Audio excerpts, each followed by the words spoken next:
ଡଙ୍ଗା। ପବନ ବହୁଛି ଝିପି ଝିପି ମେଘ ବର୍ଷାଇ, ବିଜୁଳି ଚମକେ ଘଡ଼ଘଡ଼ି ଡାକେ ରହି ରହି। କେତେ ମଜା ଲାଗେ ଓହୁଳି ବର୍ଷା ପଡ଼େ।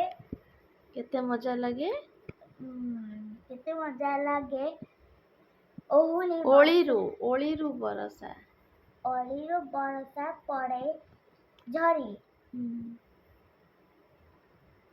ଫୁଟି ଭାସି ଯା ପାଣିରେ ଫୋଟକା।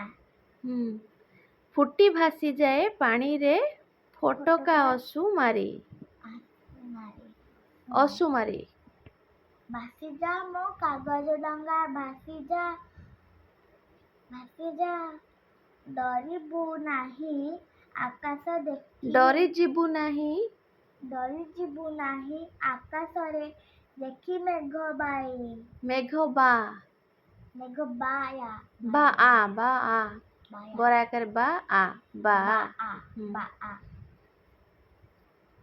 ଝୁଲେ ଝୁଲେ ତୁ ହି ଦୂର ଦୂରକୁ ଯା ଭାସି।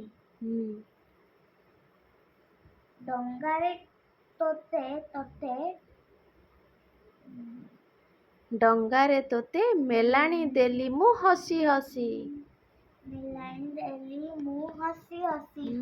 କାର୍ତ୍ତିକ ମାସରେ ବୋଇତ ମେଲାଇ ଦରିଆ ମାନେ କଣ?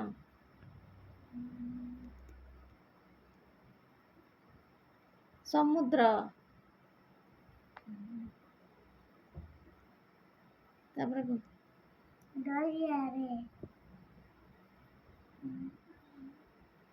ସାଧବେ। ତୁ ପଢି ପାରୁନୁ? ସରାକାର ସା ଧ ବରେକାର ବେ। ସାଧବେ ଆମର ଯାଉଥିଲେ ଦୂର ଦେଶ ପାରେ। ପରାକାର ପା ରେକାର ରେ ଲେଖା ହେଇଛି ପାରେ। ଦୂର ଦେଶ ପାରେ। ଦେଶକୁ ପାର କରିକି ସେମାନେ ଯାଉଥିଲେ। କିଏ? ସାଧବ ମାନେ। ତାପରେ କଣ ଲେଖା ହେଇଛି? ଝଡ଼ ତୋଫାନକୁ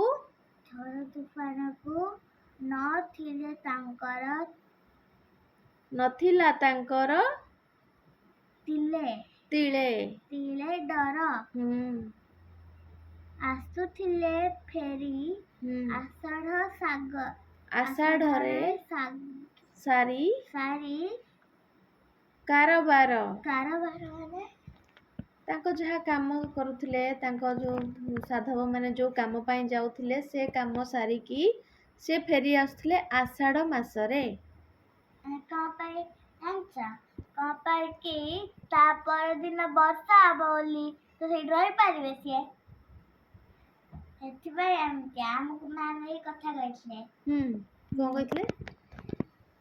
ଯଦି ସେମାନେ ଆଷାଢ଼ ମାସରେ ଯୋଉ ତାପରେ ବର୍ଷା ମାସ ଆସେନି, ଶ୍ରାବଣ ମାସରେ, ସେ ତ ଯାଇପାରିବେନି ବୋଇତରେ, ତାଙ୍କ ବର୍ଷା ପଡିଗଲାରେ।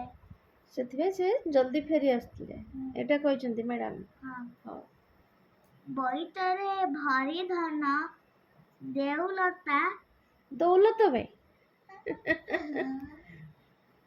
ଦୌଲତ ହୋଇ ଖୁସି। ଧନ ଦୌଲତ ହୋଇ ଖୁସି। ଦୌଲତ ଯୋଉଟା ଔକାର ଯୋଉଟା ଥାଏ, ଏଇଟା ପଦ୍ୟରେ ଲେଖା ହେଇଛି ଦଉଲତ। ଧନ ଦୌଲତ ହୋଇ ଖୁସି। ତାପରେ ଫେରୁଥିଲେ ଘରେ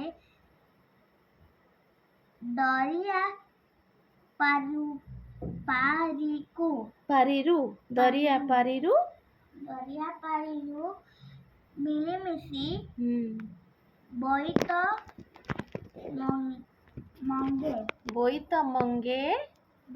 ମଙ୍ଗେ ଶୁଭ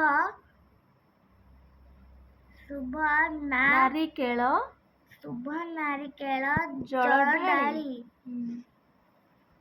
ଝିଅ ବୋହୂ ମିଶି ବନ୍ଦାଉଥିଲେ ଦୀପ